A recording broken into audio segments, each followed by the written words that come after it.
Bueno, buenas tardes. Yo creo realmente que no hay mejor escenario para presentar este libro que el congreso en el que estamos, en el cual hemos estado hablando de circuitos, redes, interconexiones. Así que nada más apropiado que hablar de un libro que está centrado precisamente en las relaciones entre Iberoamérica y nuestros países latinoamericanos. Perdón, entre Portugal, España y nuestros países iberoamericanos. Esto ha sido un trabajo, titánico de Javier Marín, Montserrat Capelán y Paulo Castaña, que no está hoy con nosotros, porque el resultado es un libro de más de 600 páginas y cada artículo con una personalidad y una especificidad muy particular. Así que ha sido un trabajo editorial que lo felicito porque realmente muy fuerte. Este libro es producto del Congreso de la Comisión de Trabajo, Música y Estudios Americanos de la Sociedad Española de Musicología, realizado en la ciudad de Santiago de Compostela en octubre de 2021. Y la idea del libro es explorar las redes de intercambio musical desde la época colonial hasta la actualidad, en una Iberoamérica marcada por el proceso de hibridación de tres mundos: el indígena, el africano y el europeo. A través de 25 investigaciones de autores radicados en Argentina, Austria, Brasil, Chile, España, Estados Unidos, México, Portugal y Puerto Rico, se busca superar una visión fragmentada de la historia musical de la región y establecer conexiones entre diferentes territorios y períodos, estableciendo redes de intercambio supranacionales cuyo epicentro es la música. Los autores incluidos se centran en analizar la circulación de instrumentos, partituras, músicos y repertorios, así como en la ideología, las prácticas musicales e instituciones que facilitaron estos intercambios y que permiten entender el universo sonoro iberoamericano como un todo interrelacionado. Trabajos previos ya habían sugerido el estudio de la música iberoamericana como un fenómeno conectado. Por ejemplo, Nicolás Slonimsky con su Music of Latin America, Robert Stevenson, por supuesto, con el Renacimiento y Barroco musical en las Américas, Isabel Aretz con su libro América Latina y su música, Gerard Behage con la música en Latinoamérica, una introducción. Más recientemente, Daniel Mendoza de Arce con música en Iberoamérica hasta 1850, Ramiro Albino, música colonial hispanoamericana, Leonardo Weissman con su historia de la música colonial hispanoamericana del 2019, Javier Marín López con Hacia una historia conectada de la música colonial latinoamericana, Victoria Eli, Javier Marín y Vega Pichaco en Desde y hacia las Américas, música y migraciones transoceánicas. Es decir, ha habido esfuerzos previos por conectar el continente americano con Europa. La fortaleza de esta nueva propuesta es precisamente establecer redes multinacionales con la intención de hacer una reconstrucción sistémica menos fragmentada, palabras de quien nace la introducción. Se señalan similitudes y diferencias, recurrencias, ausencias en los modos de producción musicales de un extenso territorio que comparte muchos aspectos comunes y que ha sido estudiado aisladamente. Se ordenan cronológicamente 5 grandes bloques temáticos que son el marco para mapear estas relaciones entre los territorios otrora pertenecientes a las coronas española y portuguesas desde los tiempos de la conquista y colonización hasta la actualidad. El título de los cuales se centra en este último bloque se centra en las producciones audiovisuales del repertorio de aquí y de allá, extendiéndose más allá de estos territorios hacia Estados Unidos de Norteamérica. El primer gran bloque se llama Redes transatlánticas en el mundo colonial. Esta primera sección del libro abarca un análisis profundo de la música colonial en Iberoamérica, con diversos estudios que exploran la interconexión y circulación de música, instrumentos y prácticas culturales desde los siglos XVI al XVIII. Leopoldo Weissman hace una brillante exposición liminar que voy a comentar a continuación, y los otros articulistas que participan aquí son Álvaro Mota Medina, que estudia la circulación de objetos sonoros entre España y el Virreinato del Río de la Plata, Javier Gándara Feijó, que analiza los villancicos de Gallego en Guatemala, y Margarita Pearce Pérez, que examina la capilla de música de Nuestra Señora del Monserrate en La Habana. Por su lado, David Cranmer aborda la reconstrucción de la primera ópera portuguesa de Antonio José da Silva, proponiendo una edición basada en prácticas performativas de la época. Finalmente, José Benjamín González Gómez repasa las representaciones rituales de conquista en la música hispánica, subrayando la necesidad de un enfoque multidisciplinar para su estudio. Ahora paso a comentar brevemente cada uno de estos artículos. La disertación liminar de Leopoldo Weissman sirve de abreboca al primer bloque de artículos centrados en la música del período colonial que abarcan del siglo XVI al XVIII. Weissman ha venido trabajando en este periodo histórico desde hace un tiempo. Sus publicaciones han sido esclarecedoras y han pretendido precisamente entender esta etapa de forma interconectada. En su libro Una historia de la música colonial hispanoamericana, publicado en el 2019, se recogen y comentan los estudios musicológicos realizados en las últimas décadas para construir una narrativa interconectada de la vida musical del continente. En este capítulo, Weissman hace una revisión cuantitativa de la bibliografía sobre el período que arroja interesantes resultados expuestos en las diferentes tablas que elabora. Por ejemplo, se hace evidente el crecimiento exponencial del número de publicaciones sobre el tema, principalmente en los últimos 20 años, aunque muy pocas de ellas tienen carácter globalizante.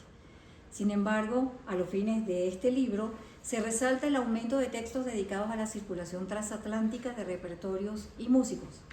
También a partir de las tablas elaboradas puede constatarse que el virreinato de la Nueva España ha sido objeto de la mayor cantidad de publicaciones, mientras que otras regiones no han despertado el interés de los investigadores. Weissman aventura posibles causas para explicar este fenómeno. Sin embargo, aclara que se basa en la bibliohemerografía disponible. Sería, por tanto, deseable poder desarrollar un proyecto multinacional donde cada país pueda complementar este listado con la literatura especializada, pues hay ausencias que seguramente podrían subsanarse. Como corolario de este capítulo, Weissman hace un comentario crítico acerca de la metodología de investigación musicológica aplicado durante la primera mitad del siglo XX, más cercana a la recolección de datos, labor por supuesto imprescindible, pero sin aportar una visión crítica que contextualice e interconecte los mismos. A esto se suma la carencia de trabajos centrados en el análisis musical, que en opinión de Weissman es el núcleo distintivo que singulariza el objeto de estudio, así como la publicación de partituras sin la debida edición crítica. El segundo capítulo de esta primera parte, dedicada al período colonial, lo escribe Álvaro Mota Medina, que está por allí sentado. Él titula acertadamente su capítulo Música que navega, porque estudia la circulación de instrumentos, partituras y otros objetos sonoros entre España y el Virreinato del Río de la Plata. Se basa en la revisión de fuentes primarias tanto en España como en América y logra establecer interesantes conclusiones sobre las prácticas musicales en el territorio de finales del siglo XVIII y comienzos del XIX. El minucioso análisis de los datos obtenidos le permite afirmar que la apertura del comercio con América desde puertos españoles diferentes al puerto de Cádiz y el establecimiento del reglamento de aranceles reales para el comercio libre de España a India trajo como consecuencia un aumento en el tráfico de papeles de música, instrumentos y otro tipo de objetos vinculados como repuestos y partes de instrumentos. Esto refleja un creciente interés en el aprendizaje de la música, tanto en la parte instrumental como en el repertorio, fuera del ámbito litúrgico. A pesar de esas interesantes conclusiones, Mota insiste en que sería deseable que los listados de instrumentos y partituras puedan encontrar su correlato en el hallazgo de música que yace en fondos públicos y privados esperando ser identificado. Javier Gándara Feijó es quien escribe el siguiente capítulo y se ocupa de un tema muy puntual, los llamados villancicos de Gallego que se encuentran en la Catedral de Guatemala. Este género, surgido en Madrid y exportado a América en el siglo XVI, incluye personajes de chanza, gallego macarrónico y música e instrumentos característicos de esa región en España. Para su caracterización, Gándara analiza 4 ejemplos que se encuentran en el Archivo Histórico Arquidiocesano de Guatemala y que todo parece indicar que se interpretaron en dicha catedral. A través de un análisis comparativo, logra establecer el vínculo de estas obras con composiciones que se encuentran en archivos peninsulares, anotando diferencias y similitudes. Sin embargo, el autor dice no contar con suficientes recursos para poder determinar si las obras son de autoría americana o si fueron creadas en la península y adaptadas a su nuevo contexto. El siguiente capítulo lo escribe Margarita Pearce Pérez y se centra en la capilla de música de Nuestra Señora de Monserrate de finales del siglo XIX, fundada por Francisco de Asís Martínez Lechón, que fue un importante centro musical en La Habana. Un análisis del reglamento o constituciones de la asociación le permiten al autor establecer aspectos diferenciados de la capilla con otras instituciones similares. Por ejemplo, en primer lugar, los músicos no son seleccionados por el cabildo. Después, las decisiones no las toman los miembros del cabildo, sino se toman por votación de los socios. Y por último, la capilla musical podía prestar servicios en otras instituciones religiosas distintas a Nuestra Señora de Monserrate. Esta normativa le permitió a los músicos prestar servicios en el Teatro Tacón inclusive y en sociedades culturales que nada tenían que ver con las capillas musicales litúrgicas. En otras palabras, los instrumentistas podían desenvolverse tanto en el ámbito de la música religiosa como en el de la música no litúrgica. Lamentablemente, el archivo musical de esta capilla no se ha encontrado y ante la carencia de partituras, Pearce se basa en las noticias aparecidas en la prensa, especialmente el Diario de la Marina, para establecer las particularidades del repertorio que se interpretó en dicha capilla. Lastimosamente, aparte de los nombres de las obras y de los compositores, no es mucho más lo que se pueda agregar. El siguiente capítulo lo escribe David Cranmer y aborda en su escrito la dificultad para reconstruir la primera ópera portuguesa, la vida de Don Quijote de la Mancha y del gordo Sancho Panza, del dramaturgo judío nacido en Brasil, Antonio José da Silva. Un texto que permite la discusión entre prácticas editoriales y de reconstrucción creativa, así como de asuntos de autenticidad y de interpretación. Esto porque, contrariamente a lo que ocurre en la América hispana, es muy poco lo que se conserva de música teatral del siglo XVIII portuguesa. La no existencia de manuscritos o múltiples fuentes de la misma obra hace casi imposible un trabajo comparativo necesario para hacer una edición crítica o siquiera facsimilar. Si a eso sumamos que muchas veces las obras que se conservan están incompletas o falta alguna de las partes, se comprende que es necesario un trabajo de recreación y reconstrucción. Frente a esta realidad, Cranmer propone una edición basada en criterios que pueda llenar las expectativas musicológicas. Pone en práctica su propuesta con esta ópera, La vida de Don Quijote y Sancho Panza, de Antonio José da Silva. Nada se ha conservado de la música original de esta obra del compositor Antonio Teixeira, y apenas hay unas pocas referencias en el texto sobre lo que debe sonar en escena. Esta carencia obliga a encontrar una música que pueda funcionarle al libreto, pero el problema es con qué criterio seleccionar la música, en vista de que el punto de partida no puede ser el paradigma clásico de la autenticidad del texto. Entonces Cranmer propone 2 opciones. La primera es utilizar músicas de otras óperas de Teixeira, y la otra, usar composiciones de autores contemporáneos a Teixeira.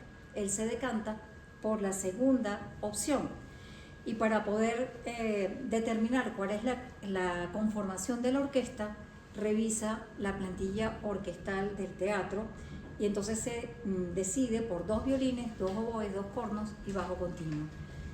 Con esas premisas, prácticamente recompone, reconstruye toda la música de esta obra, que es la primera ópera de un autor portugués. El último capítulo de esta primera parte dedicada a la colonia lo escribe José Benjamín González Gómez y se refiere a las representaciones rituales hispánicas de conquista, término que engloba una serie de géneros del teatro popular semilitúrgico tanto en España como en América y Filipinas, con especial énfasis en lo que se conoce como la fiesta de moros y cristianos. González hace un repaso exhaustivo de la literatura producida en torno a este fenómeno en España, desde la visión de antropólogos, historiadores y literatos.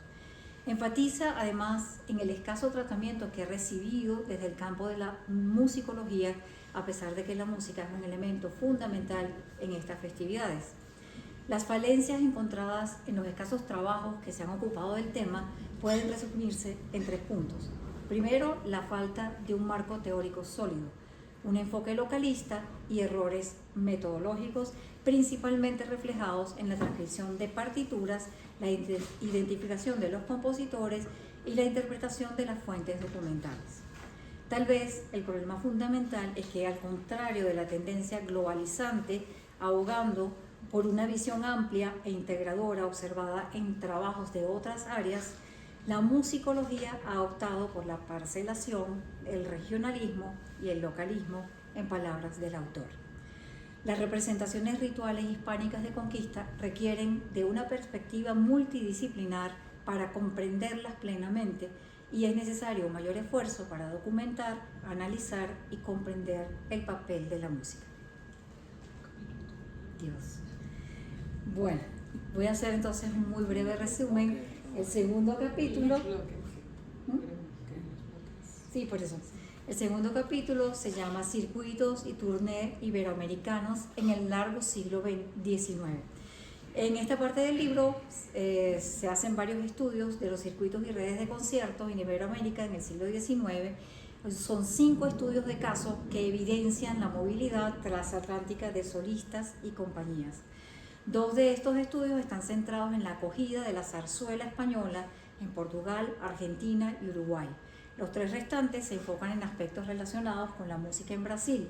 Por un lado, se analizan las condiciones que permitieron que una figura como Carlos Gómez escribiera y difundiera su ópera O Guaraní, y por el otro, la repercusión que tuvieron en la música brasilera las giras de concierto de 2 grandes virtuosos, el pianista Arturo Napoleão y el violonchelista Frederico Nascimento.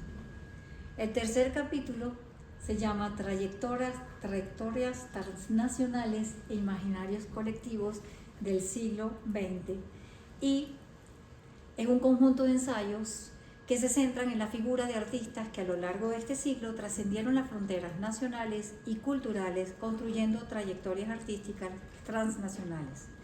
A través de estudios de casos concretos, los autores exploran cómo la recepción de estos artistas se vio influida por factores políticos, sociales, culturales y de género, así como por las dinámicas de poder y las construcciones identitarias propias de cada contexto. Los artistas construyen y reconstruyen sus identidades a través de su arte, y estas identidades son a su vez moldeadas por los contextos en los que se desenvuelven. El último capítulo se llama Caminos en la creación académica contemporánea y se basa en el estudio de varios casos particulares que dibujan cómo fue la recepción de artistas que hicieron carrera en España y se trasladan, por ejemplo, a Argentina, o en caso contrario, artistas argentinos que se exilian en España y hacen su carrera allá. Entonces, a través de la revisión hemerográfica de varias fuentes documentales, se detalla con sumo especificidad los casos de cada uno de estos artistas, que lamentablemente no da tiempo de detallar, porque además Javier y Montserrat quieren decir más palabras. Muchas gracias, María Antonia. Bueno, quiero agradecer a María Antonia que haya accedido a hacer la presentación y futura reseña del libro. Yo, muy brevemente, por razones de tiempo, como ya comentó, esto partió de un congreso de la MUSAM de la Sociedad Española de Musicología, que se hizo en el 2021 en Santiago, que organizamos Javier Marín y yo con Belén Vega de secretaria, que llevó muchísimo trabajo, pero me lo pasé muy bien también, ¿no? Al congreso fueron un total de 82 ponentes de 16 nacionalidades y hubo un total de 22 mesas. Nosotros teníamos especial interés en este congreso, además, que el mundo luso y brasileño formara parte de la Musam, y yo creo que lo conseguimos porque casi un tercio de las personas que vinieron eran o portuguesas o brasileñas, ¿no? Teníamos mucho interés en esto. Cuando vamos a hacer el libro que ahora presentamos, en realidad se trató no de un libro de actas, sino se hizo una reestructuración bastante importante. Por un lado, hubo una selección bastante grande, de los 82 ponentes, al final se presentaron 25 trabajos, que además fueron muy reelaborados por los autores, a los que les damos desde aquí las gracias. Después fueron revisados 3 veces, 3 lecturas, bueno, fue en realidad, pero fueron más, cada uno de los trabajos. Y nosotros nos encontramos con un problema, claro, teníamos 22 mesas. ¿Cómo estructuramos eso en un libro que además hay autores de diferentes procedencias, con diferentes enfoques? Y nos dimos cuenta que la respuesta nos lo daba el título del congreso. Cambiamos un poco el orden, pero era caminos, circuitos y redes, ¿no? Y fue un poco lo que explicó aquí María Antonia, entendiendo por camino ir de un nodo a otro, circuito, varios nodos y podía terminar donde empezó, y redes ya una red mucho más amplia, como sabemos que es la ARLAC. Y la última etapa fue conseguir que una editorial de tan alto nivel como Berwer aceptara el manuscrito, a los cuales también les queremos agradecer, especialmente a María Pizarro, una de las editoras de la editorial, todas las facilidades que nos dio a pesar de los cambios que hubo que hacer, y creo que a pesar de lo difícil que era, quedó un libro bastante redondo y que da una idea de por dónde van las investigaciones en el mundo iberoamericano. Bueno, pues muchas gracias a María Antonia por su presentación, y también a Monse por haber no solo aguantado estoicamente y sufrido las durezas de un proceso editorial de una obra tan extensa, sino también por haber querido alojar lo que fue el tercer congreso de la Comisión de Trabajo, Música y Estudios Americanos. Yo quería dar unas pequeñas pinceladas sobre el contexto institucional en el que surge este volumen en el seno de la Sociedad Española de Musicología, que desde el año 2016 decidió poner en marcha una serie de grupos de trabajo, allí los llamamos comisiones de trabajo, y que no son sino agrupaciones de investigadores trabajando sobre temas específicos. Había, pues bueno, digamos, cuestiones de iconografía, cuestiones de músicas populares, pero realmente hasta ese momento no existía ninguna estructura que aglutinase a los socios de la asociación interesados en temas americanos desde una perspectiva muy amplia. Esto contrastaba también un poco porque algunos de los grandes proyectos institucionales sobre América se han hecho desde España. Ahí está, por ejemplo, el Diccionario de la Música Española y Hispanoamericana, o la reciente Historia de la Música en España y Hispanoamérica del Fondo de Cultura Económica, ¿no? Son proyectos transnacionales, pero que han pivotado en gran medida sobre instituciones españolas, sobre musicólogos españoles. Eso contrastaba con la idea de que no había realmente ningún equipo de trabajo donde se pudieran desarrollar todos estos temas de una manera colegiada, y por eso en 2016 se creó esta Comisión de Trabajo, Música y Estudios Americanos, contraído MUSAM. Están viendo en pantalla 2 publicaciones previas. Intentamos disciplinadamente que de cada encuentro se genere un volumen con una selección de los más representativos. Como comentaba Monse, no son actas de congreso, sino que son volúmenes selectos donde los textos son reelaborados ampliamente bajo una curaduría editorial que siempre suele ser también colegiada. Siempre como 2 o 3 editores, porque realmente el volumen de texto es muy elevado y los ámbitos también de especialización pues requieren perfiles complementarios. Va desde época colonial hasta las vanguardias, y realmente pues hace falta un equipo con gente que pueda trabajar sobre todos estos temas. Se está poniendo brava la tarde. Y bueno, la idea también es que siempre el equipo editorial esté integrado por colegas latinoamericanos. En el caso de este volumen que hemos presentado, y dada la destacada presencia de textos procedentes del ámbito del uso brasileño, necesitábamos un editor que pudiera ayudarnos también a revisar la cuestión lingüística, y fue ahí cuando invitamos al profesor Paulo Castaña, que participó en el congreso y que nos acompañó en este peregrinaje editorial para poder dar este libro a las prensas. Es interesante también lo que me mencionaba Montserrat, porque no es normal que una editorial como Verwerth Iberoamericana, que es una editorial de muy amplio prestigio y que ha dado muy poca cabida a temas musicales, pues acojan proyectos de estas características, que es multilingüístico, multitemático, y bueno, pues estamos muy honrados de que este libro esté disponible no solo en formato papel, sino también en la web de Verwerth Iberoamericana, accesible a texto completo. Uno se puede descargar el PDF de todo el volumen o bien el PDF de los capítulos individuales de una manera gratuita. Entendemos que es fundamental también esta labor de socializar el conocimiento, y que la cuestión digital pues es fundamental.